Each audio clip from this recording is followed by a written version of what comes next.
महिलाओं की स्वतंत्रता को क्यों छीना जा रहा है? सरकार पहले इसे क्लियर करे। क्या बच्ची पहनेगी, क्या बच्ची नहीं पहनेगी?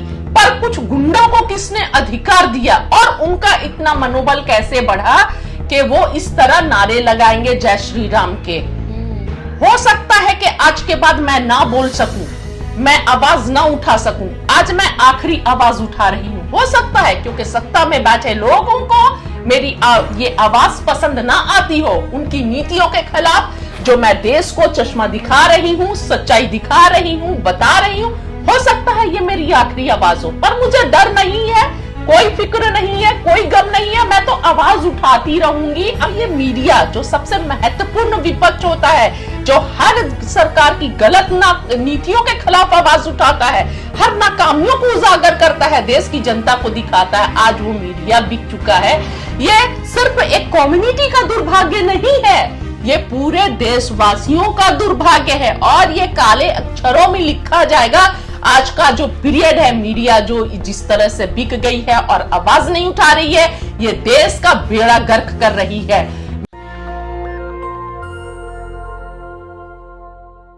नमस्कार, मैं निधि रतन, आप देख रहे हैं नेशनल दस्तक तस्वीर भारत की। आज मेरे साथ है सोशल एक्टिविस्ट ज़ेबा खान, जो किसान आंदोलन में पहले दिन से जानी मानी चेहरा बनी और किसान आंदोलन के सिर्फ मुद्दे पर नहीं, वो तमाम उन मुद्दों पर बात करती हैं जिसपे सरकार को डर लगता है सवालों से, जिसपे सरकार को डर लगता है आंदोलन की बात करने से, जिसपे सरकार को डर लगता है फंडामेंटल राइट्स पे बात करने से। मैम, हमारे चैनल में आपका स्वागत है। बहुत बहुत शुक्रिया। मैम, पहला सवाल मेरा कि हिजाब जैसा मुद्दा इस देश में गैर विवादित मुद्दे को क्यों उठाना जरूरी समझ रही है हमारी सरकार? देखिए, सबसे पहले तो सरकार एक तरफ नारे लगाती है बेटी बचाओ बेटी पढ़ाओ, बहुत हुआ महिलाओं पर अत्याचार, अब की बार मोदी सरकार, और जहां पर बहुत मुस्लिम महिलाओं की चिंता दिखाती है, वहीं पर ऐसी बच्चियां जो अपने घर के दहलीज को लांघकर स्कूल आती हैं, कॉलेजेस आती हैं, वैसी बच्चियों को बैकफुट पर किया जा रहा है। हिजाब जैसे गैर जरूरी मुद्दे में उलझाया जा रहा है। हिजाब क्या है? देश में कोई नया चीज तो नहीं है।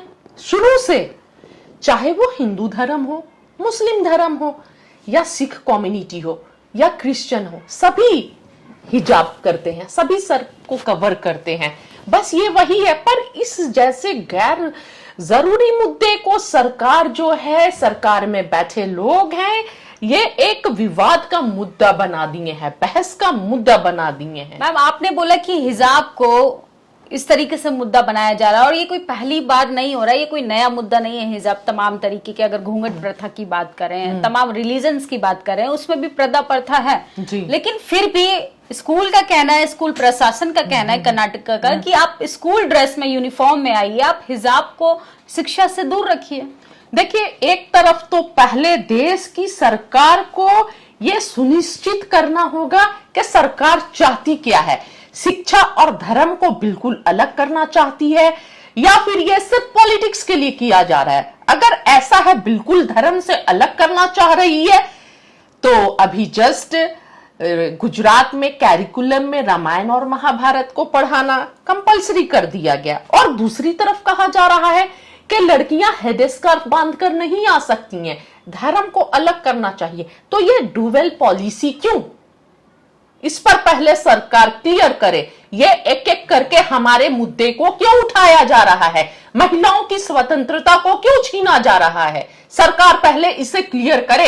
अगर धर्म अलग है, हिजाब अलग है, धर्म को नहीं इंटरमिंगल करना है एजुकेशन से, तो फिर एक ही रूल होना चाहिए पूरे देश में, सबके लिए एक जैसा होना चाहिए। ये अलग अलग स्टेट में अलग अलग पॉलिसी कैसे आ जाती है? इसे पहले सरकार को सुनिश्चित करना होगा।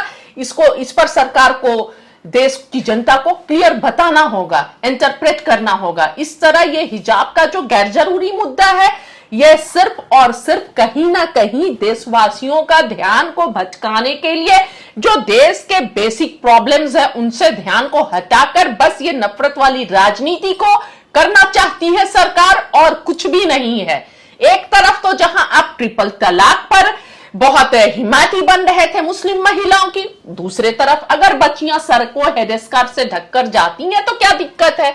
हर जगह स्कूटी में, मार्केट में आप जाइए, आप पता नहीं कर सकते कौन मुस्लिम है कौन नॉन मुस्लिम है, पता नहीं चलता। सब हेड स्कार्फ लगाकर और फेस को भी कवर करके, आप भी महिला, आपको भी बेहतर, आप भी ऐसे ही जाते होंगे, तब तो कोई दिक्कत नहीं है।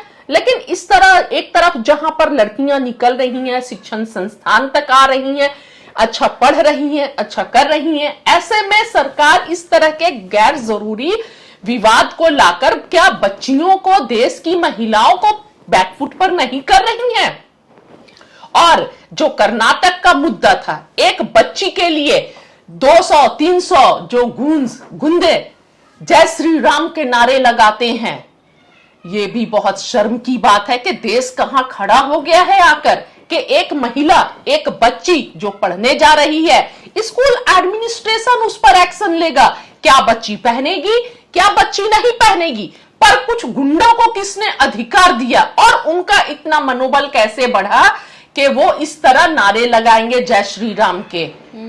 हो सकता है कि आज के बाद मैं ना बोल सकूं, मैं आवाज ना उठा सकूं, आज मैं आखिरी आवाज उठा रही हूं। हो सकता है क्योंकि सत्ता में बैठे लोगों को मेरी ये आवाज पसंद ना आती हो, उनकी नीतियों के खिलाफ जो मैं देश को चश्मा दिखा रही हूं, सच्चाई दिखा रही हूं, बता रही हूं, हो सकता है ये मेरी आखिरी आवाज हो। पर मुझे डर नहीं है, कोई फिक्र नहीं है, कोई गम नहीं है, मैं तो आवाज उठाती रहूंगी, अपने देश के लिए बोलती रहूंगी, हर गलत के खिलाफ आवाज उठाऊंगी और जहां तक हो सकेगा अपने अंतिम सांस तक देश में जो भाईचारा है उसे कायम रखने की कोशिश करूंगी और सरकार की हर गलत नीतियों पर ऐसे ही आवाज उठाऊंगी। देखिए किस तरीके से ज़ेबा खान बोल रही हैं, शायद ये मेरी आवाज आखिरी हो सकती है और सरकार मेरी आवाज को बंद नहीं करा सकती। और एक बात और मैं बोलना चाहूंगी कि हमारे संविधान ने हमें अधिकार दिया है, आर्टिकल 15 ने हमें अधिकार दिया है, हर तरह का अधिकार हमें मिला है, तो ये हमारे अधिकारों का हनन है, ये महिलाओं के अधिकारों का हनन है, जो भारतीय का अधिकार का हनन है। ये इस तरह का जो भी आवाज उठाई जा रही है, इस तरह रोका जा रहा है, ये हमारे आर्टिकल 15 का और संविधान ने जो भी हमें राइट्स दिए हैं उस राइट्स का हनन है। लेकिन मैम जो अभी वर्तमान में सरकार है, चाहे सेंट्रल की बात करें चाहे तमाम राज्यों की बात करें, और वो तो मुस्लिम हितैषी बनते हैं, खुद स्टेटमेंट जारी करते हैं कि हम तो मुस्लिम हितैषी हैं, और वो हिजाब के विरोध में कैसे हो सकते? देखिए ये तो बस वही मैं बताना चाह रही हूँ, ना ही वो मुस्लिम विरोधी है, ना ही महिला के फेवर, ना ही वो मुस्लिम के फेवर में है, ना ही वो महिला के हितैषी हैं। ये सारा एक ढोंग है, पॉलिटिकल स्टंट है और कुछ भी नहीं है, और कुछ भी नहीं है, कोई ये नहीं है, ना ही देश में महिलाओं की फिक्र है, ना ही बेटियों को बचाने की फिक्र है। देखिए जहां पर देश में आज जरूरत क्या है, हिजाब मुद्दे में वो तो अच्छा है, बच्चियां कवर करके आ रही हैं, अच्छे से आ रही हैं। जरूरी क्या है महिलाओं के लिए, रेप जो हो रहे हैं उस पर कानून बने, कठोर कानून बने, उसको रोका जाए, महिलाओं को कैसे सुरक्षा दी जाए, जो बच्चियां घर से निकल कर जा रही हैं, स्कूल तक जा रही हैं, जो पढ़ रही हैं, उनको कैसे सुरक्षा दिया जाए,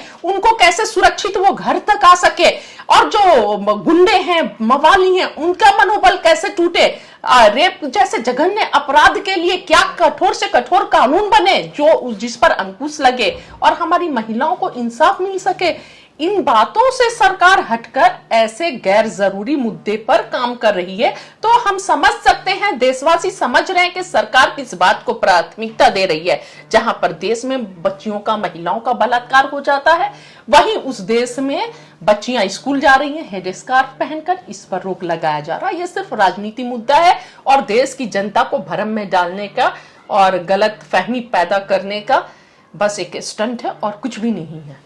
मैम जिस तरीके से आप अपनी आवाज उठा रही है बेबाक होकर, और आपने बोला मेरी ये आवाज जो है आखिरी भी हो सकती है, आप क्या कहना चाहेंगी अपने समाज को? सिर्फ मैं मुस्लिम कम्युनिटी की बात नहीं कर रही, उन तमाम महिलाओं की इज्जत की बात है और उन तमाम महिलाओं के राइट्स की बात है जो सिर्फ घूंघट में है, हिजाब की बात नहीं कर रही हूँ मैं, तो वो तमाम परंपरा, तमाम रिलीजन के लोगों के लिए मैं महिलाओं की बात कर रही हूँ जो किसी ना किसी तरीके से, किसी ना किसी परंपराओं के आड़े आके अपने सपनों को दबा देती हैं और अपने लिए जो वो शिक्षा को लेकर सपने देखती हैं, घर से निकलना बंद कर देती हैं। इस पे आप हमारी समाज की महिलाओं के लिए क्या कहेंगे? नहीं, मैं महिलाओं से ये बोलूंगी जो भी निकल रही हैं, आगे बढ़ रही हैं, पढ़ रही हैं, बहुत उनका स्वागत है। और एकदम किसी के वजह से मत रुकिए, आप पढ़िए, मजबूत बनिए। और अपने समाज को, एक बोलते हैं ना, महिलाओं का पढ़ना बहुत जरूरी होता है। पुरुष पढ़ता है तो सिर्फ अपने लिए, लेकिन जब एक महिला पढ़ती है तो पूरा जनरेशन शिक्षित होता है। और मैं बहुत बहुत स्वागत करती हूँ जिस तरह मिस यूनिवर्स हरनाथ संधू का भी बयान आता है कि महिलाओं के पंख को ना काटो, वो जो पहनना चाहती हैं, जैसे जीना चाहती हैं, उनको जीने दो। उनके इस स्टेटमेंट का मैं स्वागत करती हूँ। और सभी महिलाओं से ये बोलती हूँ कि धर्म के राजनीति को समझिए। जो सरकार धर्म का कार्ड खेल रही है उसको समझिए और इन महिलाओं के साथ खड़े होइए, महिलाओं की मजबूती के लिए आवाज उठाइए। इसमें ना बांटा जाए, क्योंकि सरकार तो अपनी नाकामियों को छिपाने के लिए बांटना चाहती है। अब देखिए, गैस सिलेंडर पर 50 रुपए बढ़ गए, तो ये किसके पॉकेट पर वार है? जाहिर सी बात है, पुरुष तो पैसे कमा कर लाकर अपने घर में महिलाओं को दे देता है। अब जो महिलाएं थोड़े बहुत पैसे बचाकर घर में अपने पॉकेट खर्च से रखती थी, जो कभी परिवार के संकट के समय निकालती थी, या अपने जो कुछ शौक हो शॉपिंग करती थी, उस पर सीधे वार है। अब वो नहीं कर सकेंगी। वो पॉकेट मनी भी धीरे धीरे कम होते जा रहा है और खत्म होते जा रहा है। महंगाई की ऐसी मार पड़ी है। तो इन सभी मुद्दों से हटाकर, महिला सुरक्षा से ध्यान हटाकर, इसी तरह बेफजूल वाली बातों को, गैर जरूरी बातों को, देश को उलझा कर रखना चाहती है सरकार, और कुछ नहीं। कि ना आपके मुद्दों पर मीडिया बात करता है, ना आपके मुद्दों पे अखबार बात करता है। आप कैसे लड़ पाएंगी और कैसे अधिकारों की बात कर पाएंगी? क्योंकि सरकार की गुणगान करने से हमारी मीडिया को फुर्सत नहीं। देखिए, सही बात है, लोकतंत्र का चौथा खंबा होता है जो मीडिया होता है। और आज बहुत दुख की बात है कि कुछ मीडिया वाले, जैसे आप जैसे मीडिया वाले जो हैं, लोकतंत्र को बचाकर चल रहे हैं, लोकतंत्र की आवाज को पहुंचा रहे हैं, मजबूती दे रहे हैं। लेकिन आज तो देश की जो मीडिया है, चौथा खंबा है, वो बिका पड़ा हुआ है और सरकार की गुणगान करने से फुर्सत नहीं है। जबकि मीडिया का तो ये एक धर्म होता है कि वो सरकार की गलत नीतियों को दिखाए, विपक्ष का काम करे, ईमानदार विपक्ष बने। क्योंकि सरकार के लिए, एक देश, अच्छे देश को चलाने के लिए, मजबूत लोकतंत्र के लिए जरूरी होता है कि विपक्ष भी मजबूत हो। तो ये मीडिया जो सबसे महत्वपूर्ण विपक्ष होता है, जो हर सरकार की गलत नीतियों के खिलाफ आवाज उठाता है, हर नाकामियों को उजागर करता है, देश की जनता को दिखाता है, आज वो मीडिया बिक चुका है। ये सिर्फ एक कम्युनिटी का दुर्भाग्य नहीं है, ये पूरे देशवासियों का दुर्भाग्य है। और ये काले अक्षरों में लिखा जाएगा। आज का जो पीरियड है, मीडिया जो जिस तरह से बिक गई है और आवाज नहीं उठा रही है, ये देश का बेड़ा गर्क कर रही है। मीडिया का नाम उसमें सबसे ऊपर आएगा। बहुत बहुत शुक्रिया मैम, आपने बेबाक होके उस तानाशाह सरकार के खिलाफ अपनी बात रखी। और मैं एक और बात कहना चाहूंगी, एक महिला के तौर पे मेरा ये सवाल है कि आपको डर नहीं लगता सरकार से? इस तरीके से आप बेबाक होके सवाल पूछती हैं। देखिए, डर तो लगता है, पर अपने से ज्यादा मुझे डर अपने लोगों के लिए लगता है। अपने से ज्यादा डर अपने देश के लिए लगता है। ये वो देश जिसे हमने अंग्रेजों से लड़कर बहुत मुश्किल से आजाद कराया है। अपने देश के दलितों के लिए डर लगता है, जिन्हें मुछ रखने पर मार दिया जाता है, जिन्हें पानी नहीं पीने दिया जाता है। डर लगता है मनीषा वाल्मीकि जैसी महिला के लिए, बच्ची के लिए, जिसको रेप के बाद सम्मानजनक अंतिम संस्कार भी नहीं मिलता है। डर लगता है उन भाइयों के लिए, उन देश के युवाओं के लिए जो रोजगार जिन्हें नहीं मिल रही है और वो सड़कों पर घूम रहे हैं। डर लगता है वैसे भाइयों के लिए जिन्हें धर्म के नाम पर लिंचिंग कर दी जाती है। डर लगता है वैसी महिलाओं के लिए जो दलित होने पर, पिछड़े होने पर, जिन्हें इंसाफ नहीं मिलता है, उनके साथ गलत भी होता है, और जब इंसाफ के लिए जाती हैं तो उन्हें मारा जाता है, पीटा जाता है, जिनके बदन पर दाग कर दिए जाते हैं। अभी भी 2-3 दिन पहले एक वीडियो देख रही थी। डर वैसी महिलाओं के लिए लगता है, वैसे पुरुषों के लिए लगता है, और डर अपने भारत, प्यारे भारत के लिए लगता है, जो गुलदस्ता है, जहां पर हिंदू, मुस्लिम, सिख, ईसाई सारे फूल हैं। इस गुलदस्ते की खूबसूरती है। इस गुलदस्ते के लिए डर लगता है कि कुछ शक्तियां जो हैं इस भारत का भाईचारा को खत्म करते जा रही हैं, और इससे भारत मजबूत नहीं हो रहा है, भारत को एक एक करके बेचा जा रहा है रोज। इस बात से डर लगता है।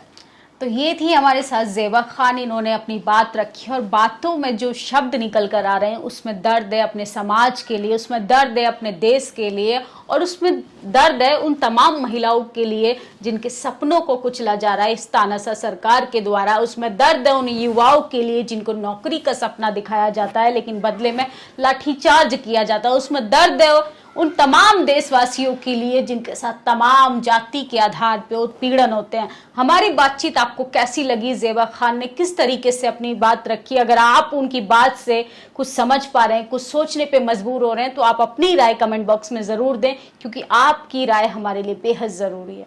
शुक्रिया। नेशनल दस्तक की आपसे गुजारिश है कि अगर इसको बचाना चाहते हैं तो नेशनल दस्तक को सब्सक्राइब करने के लिए रेड कलर के सब्सक्राइब बटन को दबाएं, फिर बेल आइकन की घंटी दबाएं। नेशनल दस्तक को बचाने के लिए बहुत जरूरी है कि हर खबर को शेयर करें, लाइक करें, कमेंट जरूर करें।